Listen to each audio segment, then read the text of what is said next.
നാമത്തിൽ ഞങ്ങൾ ആരംഭിക്കുന്നു.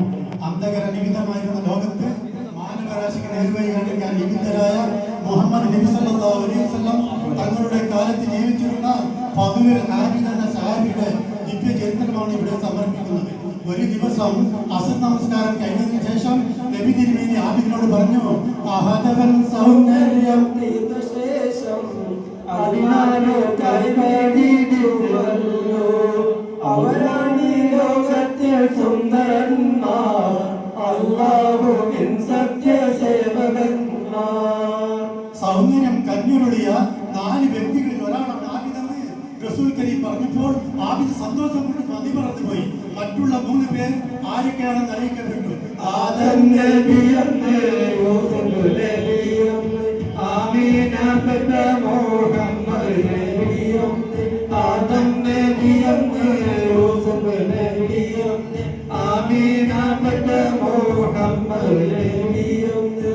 അതെ, നബി തിരുമേനിക്ക് ശേഷം ലോകം കണ്ട ഏറ്റവും വലിയ സുന്ദരനായിരുന്നു ആബിദ്. അപ്പോൾ തന്നെ അലിയാർത്തങ്ങൾ റസൂൽ കരീം അലിയാർത്തങ്ങളെ വിളിച്ചു മറ്റൊരു കാര്യം പറഞ്ഞു. ഈ ആബിദ് വലിയൊരു ആപത്തിൽ അകപ്പെടും, അതിൽ നിന്ന് രക്ഷിക്കാൻ അള്ളാഹു നിങ്ങളെയാണ് കണക്കാക്കിയിരിക്കുന്നത്. അലി ഉൾപ്പെടെ എല്ലാവരും അത്ഭുതപ്പെട്ടു. പക്ഷേ റസൂലിന്റെ പ്രയോജനമാണ് തെറ്റുകയില്ല. തുടർന്ന് ഏറെ കഴിയുന്നതിന് മുമ്പായി ലോകത്തെ മരത്തിൽ കൊണ്ട് അള്ളാഹുവിന്റെ അന്ത്യപ്രവാചകന്റെ മുഖം മണ്ണിൽ മറഞ്ഞു. ആ താരകം പൊളിഞ്ഞ വാർത്ത ലോകമറിഞ്ഞു. ലോകം മറഞ്ഞതിനാൽ ലോകം കരഞ്ഞു. ലോകഗുരു പോയതിനാൽ മനസ്സ് തകർന്നു. ലോകവാസികൾ തമ്മിൽ കണ്ണീർ പകർന്നു. റസൂലിനെ വഫാത്തായ വിവരം ഒരു കൊടുങ്കാറ്റ് പോലെ എങ്ങും പരന്നു. ദുഃഖം താളിക്കേണ്ടിയിരുന്ന അന്തരീക്ഷത്തിൽ ഇസ്ലാമിന്റെ ഖലീഫയായി അബൂബക്കർ സിദ്ദീഖ് റളിയല്ലാഹു അൻഹു സ്ഥാനമേറ്റെടുത്തു. പ്രജകൾ സമൃദ്ധി പകർന്നു. ആ ഭരണവും അധികം നീണ്ടു നിന്നില്ല. തുടർന്ന് രണ്ടാം ഖലീഫയായി ഉമർ ബിൻ ഖത്താബ് വന്നല്ലോ. ഭരണം നാട്ടിൽ നടന്നല്ലോ. സത്യവിരോധികൾ ചങ്കവേണ്ടി മരിച്ചല്ലോ. സത്യവിരോധികൾ ആകെ കൂടി വിറച്ചല്ലോ. അതെ, കുറ്റവാളികൾക്ക് പേടി സ്വപ്നമായിരുന്നു ഖലീഫ ഉമറിന്റെ ഖിലാഫത്ത്. ഖലീഫയുടെ ഒന്നും കൂട്ടുപ്രാർത്ഥനകളിൽ പങ്കെടുത്തിരുന്ന ആബിദ് ഒരു ദിവസം തിരക്കിട്ട് പണിയിലേക്ക് പോയായിരുന്നു. വളരെ വീതി കുറഞ്ഞ ഇടമേ എത്തിയപ്പോൾ മറുഭാഗത്തിൽ നിന്നും ആരോ വരുന്നതായി തോന്നി. അദ്ദേഹം ശ്രദ്ധിച്ചു. ഒരു നാടൻ തന്നുടനെ വരുന്നല്ലോ. ഒരു രത്നം പോലെ അവൾ പിറകുന്നല്ലോ. വഴിയിൽ വന്നവൾ നിന്നെ ആബിദിന്റെ മുഖം കണ്ട് പറയുന്നല്ലോ. സുന്ദരിയായ ഒരു അൻസാരി പെണ്ണ് ആബിദിന്റെ സമീപം വന്നിരുന്ന് അവൾ ആബിദിന്റെ സൗന്ദര്യം കണ്ട് അത്ഭുതപ്പെട്ടു പോയി. ഒരു പുരുഷന് ഇത്രയേറെ സൗന്ദര്യമോ? നോക്കി നിൽക്കെ വൈമാറി തരുമെന്ന് തലതാഴ്ത്തിരുന്ന ആബിദിനോട് ആ യുവതി സ്വരമുയർത്തി പറഞ്ഞു, അങ്ങന്റെ അഭിലാഷം സാധിപ്പിച്ചതാണ്. വൈമാറി നിൽക്കെന്ന് പറയേണ്ടിരുന്ന ആബിദ് സൗന്ദര്യമായി അവളെ ഉപദേശിച്ചു പള്ളിയിലേക്ക് പോയി. പക്ഷെ അവൾ പോയില്ല. കാരണം അവൾ മടങ്ങിടുമ്പോൾ ആബിദിന്റെ ചൂട് പറ്റ ആസുഖം കവർന്നെടുക്കാൻ കാത്തിരുന്നല്ലോ. ഭൂമി കാത്തിരുന്നല്ലോ. അവൾ മടങ്ങിടുമ്പോൾ ആബിദിന്റെ ചൂട് പറ്റ ആസുഖം കവർന്നെടുക്കാൻ കാത്തിരുന്നല്ലോ. ഭൂമി കാത്തിരുന്നല്ലോ. പള്ളിയിൽ നിന്നും തിരിച്ചു വരുന്ന ആബിദിനെ അവൾ വീണ്ടും സമീപിച്ചു. ഇസ്ലാമിക നിയമങ്ങൾ ധിക്കരിക്കാൻ ഞാൻ പഠിച്ചിട്ടില്ല എന്ന് പറഞ്ഞുകൊണ്ട് അവളെ തൊട്ടുരുമ്മിക്കൊണ്ട് അവിടെ നിന്നും കടന്നുപോയി. തുടർന്നുള്ള ദിവസങ്ങളും അവൾ ആബിദിനെ അലർത്തിക്കൊണ്ടിരുന്നു. ഒരു ദിവസം അവൾ അടവ് മാറി. താളം തുള്ളി തരുണിയവൾ ബഹുസുന്ദരികൾ പാട്ടും പാടി പെണ്ണിൽ പരിശുദ്ധ കരിമുരട്ടാനായി എന്നൊരയാടി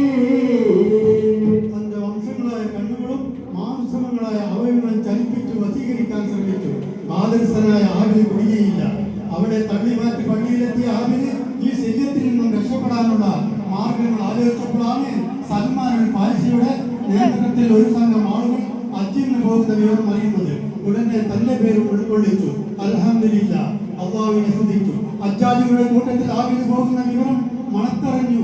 ആ യുവതിയും സംഘത്തിൽ ചേർന്നു. സംഘം നികൃതയായി. മരുഭൂമി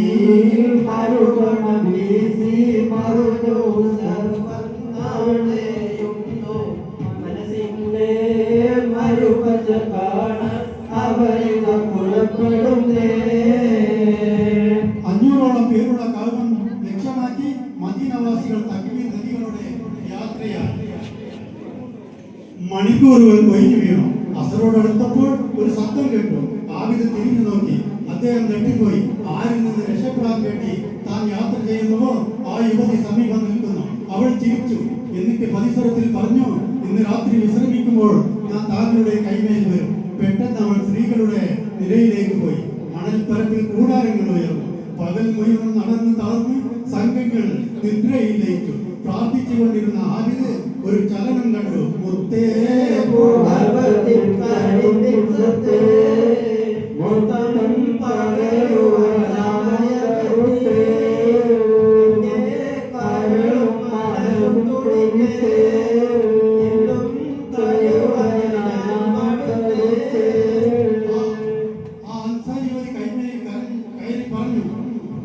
മണത്തരികൾ പോലും തുടക്കം കൊള്ളുന്ന രാത്രികളാണ്. എഴുന്നേൽക്കൂ, നമുക്ക് സുഖിക്കാം. തൈവയിൽ മുഴുകിക്കഴിഞ്ഞ ആബിദ് വ്യതിചരത്തിന്റെ ദോഷഫലങ്ങൾ പറഞ്ഞു കൊടുത്തു. അതിന് മറുപടിയായി അവൾ ഖുർആനും സുന്നത്തും ഉദ്ധരിച്ചു. ഇന്നൽ അസ്നിയാതി ഹിബ്ബുന സയ്യാത്തി, സൽകർമ്മങ്ങൾ ദുഃഖയെ ഇല്ലാതാക്കുന്ന എന്തെല്ലാം ദേവഭാഗ്യം. അതുകൊണ്ട് ഒരിക്കലും സുഖിക്കുവാൻ ആയിരം ഗ്രഹം തരാം. ഒരു ചെറുപാപം ചെയ്താൽ പുണ്യം നേടാം. ഒരിക്കൽ സുഖിക്കുവാൻ ആയിരം ഗ്രഹം തരാം. ഒരു ചെറുപാപം ചെയ്താൽ പിന്നീട് പുണ്യം നേടാം. സമ്മാനമായി തരാം. അത് താങ്കൾ ധർമ്മം ചെയ്യുമ്പോൾ ഈ ചെറിയ പാപം മാഞ്ഞു പോകും, പുണ്യവും കിട്ടും. വിശ്വാസി വേദങ്ങൾ ഊതുന്നത് പോലെ ആബിദിനും തോന്നി. അടുത്ത രാത്രിയിലും അവൾ വന്നു. അവളുടെ അംഗവല്യവും വിവരിച്ചു. പെട്ടെന്ന് ദേഷ്യം വന്ന ആബിദ് സ്വരമുയർത്തി പറഞ്ഞു, ചീ, ഈ കാര്യം പറയാൻ ഇങ്ങോട്ട് വരരുത്. ആബിദ് തനിക്ക് എത്തിപ്പിടിക്കാൻ കഴിയാത്ത കൊണ്ടാണെന്ന് മനസ്സിലാക്കിയ അൻസാരി പെണ്ണ് അദ്ദേഹത്തെ ഭീഷണിപ്പെടുത്തി അവിടെ നിന്നും കടന്നുപോയി. തുടർന്നുള്ള ദിവസങ്ങളും അവൾ ആബിദിനെ അലട്ടിക്കൊണ്ടിരുന്നു. ഒരു ദിവസം അവൾ അടവ് മാറി. കരികിട കവിതമേ താളപ്പുള്ളിൽ തരുണിയവൾ ബഹുസുന്ദരികൾ സരിഗമ പദനിസ പാട്ടും പാടി നവമതു തേടി പെണ്ണെ പരിശുദ്ധ ദീനിനെ കഴിവുരട്ടാൻ നിന്നുരയാടി.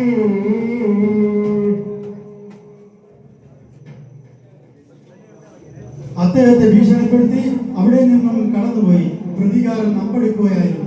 ആ രാത്രി കട്ടിയുള്ള ഇരുട്ടിൽ കൂടാരങ്ങളുടെ അരികെ വെട്ടി ഒരാൾ ആബിദിന്റെ തമ്മിൽ പ്രവേശിച്ചു.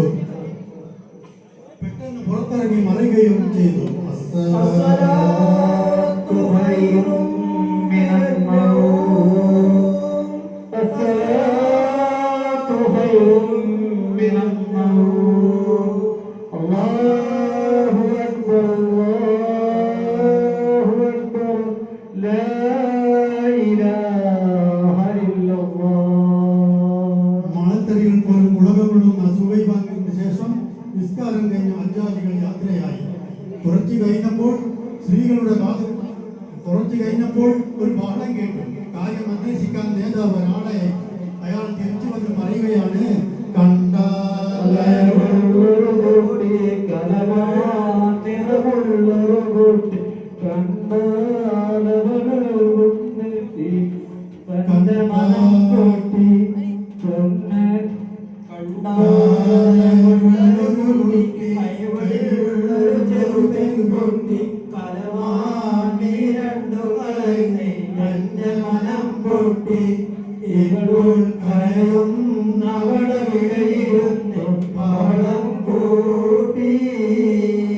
സുന്ദരിയായ ഒരു അൻസാരി പെണ്ണിന്റെ ആയുധദീർഘവും ഒരു രത്നവും നഷ്ടപ്പെട്ടിരിക്കുന്നു. എന്ത് അച്ചാചികളുടെ കളവ്. നേതാവ് അമരന്നു. സത്യസായനായ ആബിദിന്റെ വെച്ച് മറ്റെല്ലാവരുടെയും പെട്ടികൾ പരിശോധിക്കപ്പെട്ടു. കളവ് മുതൽ കണ്ടുകിട്ടിയില്ല. അപ്പോൾ ആ യുവതി സൽമാൻ ഫാരിസിയോട് ചോദിച്ചു, എന്താണ് ആബിദിന്റെ പെട്ടി പരിശോധിക്കാതിരുന്നത്? എനിക്ക് അദ്ദേഹത്തെ സംശയമുണ്ട്. നേതാവിന് ആദ്യത്തിന്റെ പെട്ടികളും പരിശോധിക്കേണ്ടി വന്നു. അപ്പോൾ അത് സംഭവിച്ചു.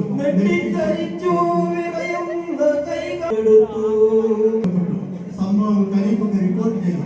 സംഘം യാത്ര തുടർന്നു. അന്ന് രാത്രിയും അവൾ ആബിദിനെ സമീപിച്ചു. ആബിദ് അവളെ ആട്ടി പുറത്താക്കി. അവൾ നിരാശയുടെ കൈമയിൽ തിരിച്ചെത്തി. തന്റെ അടിമകളിൽ ഒരുത്തനായ റയ്ഹാനുൽ അസ്വദ് ശ്രമിച്ചു ആബിദിന്റെ തമ്പിലേക്കായി. അയാൾ ആബിദിനെ ബോധം കെടുത്തി അൻസാർ പെണ്ണിന്റെ കൈമയിലെത്തിച്ചു. ബോധം തിരിച്ചെത്തിയ ആബിദ് അവൾ ആക്രമിക്കാൻ ശ്രമിച്ചു. നിരാശയായിരുന്നു ഫലം. പ്രതികാരത്തിന്റെ ഉഗ്രമൂർത്തി വീണ്ടും മരുന്ന് മണപ്പിച്ചു. ആബിദിനെ ബോധം കെടുത്തിയ ശേഷം ഒരു അടിമ സ്ത്രീയെ കൊലപ്പെടുത്തി ആ ആബിദിന്റെ മാറിൽ കിടത്തി നിലവിളിക്കാൻ തുടങ്ങി. അർദ്ധരാത്രിയിൽ വളം കെട്ടു ആളുകൾ ഓടിക്കൂടി. ആബിദിനെ എടുത്തു മാറ്റി. നേതാവിനോട് ആ യുവതി കരഞ്ഞുകൊണ്ട് പറഞ്ഞു,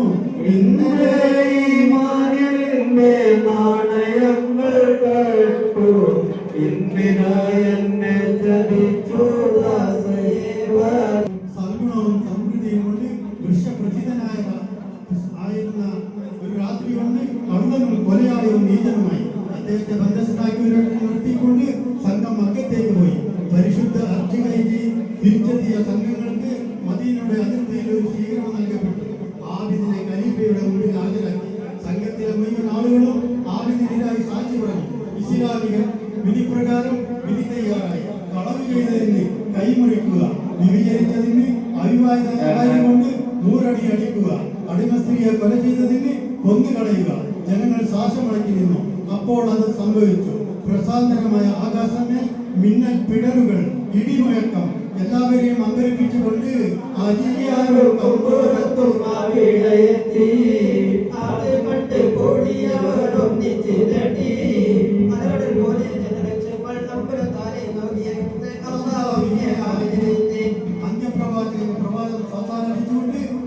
സംഭവങ്ങൾ പന്തികേടുണ്ടെന്ന് മനസ്സിലാക്കിയ അലിയാർത്ഥങ്ങൾ ഖലീഫയെ ഉണർത്തിച്ചു. ഖലീഫയുടെ അനുവാദത്തോടെ പുനർവിചാരണ ചെയ്തു. അവൾ മൊഴി നൽകി. 500ഓളം പേര് കാര്യങ്ങൾ കണ്ടോരാണ് അവരെ കണ്ടോരാണ്. 500ഓളം ആദ്യമാർ ഇതിന് സാക്ഷിയാണ്. മാത്രമല്ല ആബിദിന്റെ വിജയം വരുന്നുമുണ്ട്. പിന്നെ താമസിച്ചില്ല. അലിയാർത്ഥങ്ങൾ ചരിത്ര പ്രസിദ്ധമായ ദുൽഫുക്കാരെന്ന വാളുകൊണ്ട് ആ യുവതിയുടെ പുറത്ത് മെല്ലെ ഒന്ന് തട്ടി. അള്ളാഹു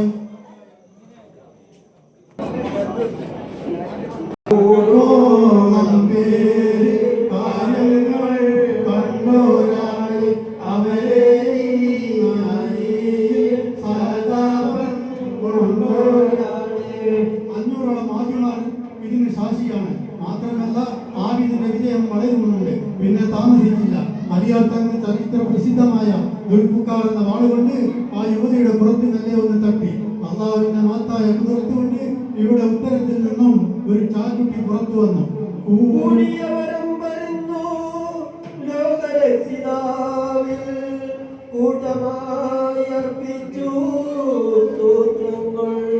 തിങ്ങിക്കൂടി അവർ അമ്പരന്ന് നിൽക്കെ അലി റളിയല്ലാഹു ആബിദിനോട്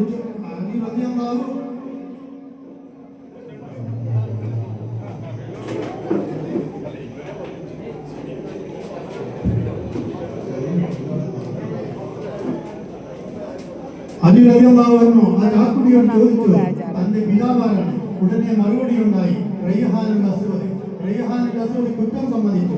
അലി റളിയല്ലാഹു ആബിദിനോട് ചോദിച്ചു, നിങ്ങൾക്ക് എന്തെങ്കിലും പറയാനുണ്ടോ? അള്ളാഹുവിന്റെ ശിക്ഷയെ ഞാൻ ഭയപ്പെടുന്നു. ആബിദ് പ്രതിവസിച്ചു. അലിയാർത്ഥങ്ങൾ ഖലീഫയുടെ നേരെ തിരിഞ്ഞു. അമീറുൽ മുഅ്മിനീൻ ആബിദ് നിരപരാധിയാണ്. അങ്ങനെ മറുപടി ഉണ്ടായി. ആബിദിന് നൽകിയ ശിക്ഷകൾ അൻസാരി പെണ്ണിന് വിധിക്കപ്പെട്ടു. ആബിദിനെ വധിക്കാൻ കാത്തുനിന്ന മദീനക്കാർ അള്ളാഹുവിനെ പുകഴ്ത്തി തിരിച്ചുപോയി. ആബിദ് കുറ്റവിട്ടൻ കാത്തിടട്ടെ, അനുഗ്രഹങ്ങൾ ചാർത്തിടട്ടെ, അടിയോടിരുണം ചേർത്തിടട്ടെ. ആമീൻ യാ റബ്ബസ് സമായ അല്ലാഹ് ബിഅഹ്ല ബദരിൻ മിൻക യാ മുബീൻ മറാത്തിബിൻ മിൻക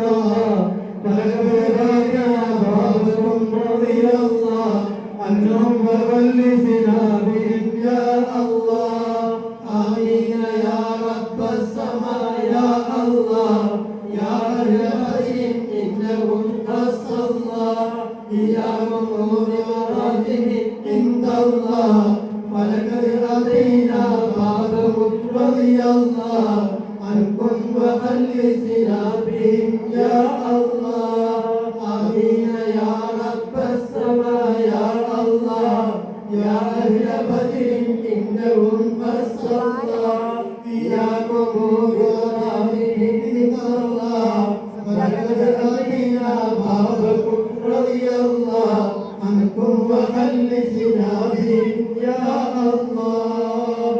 السلام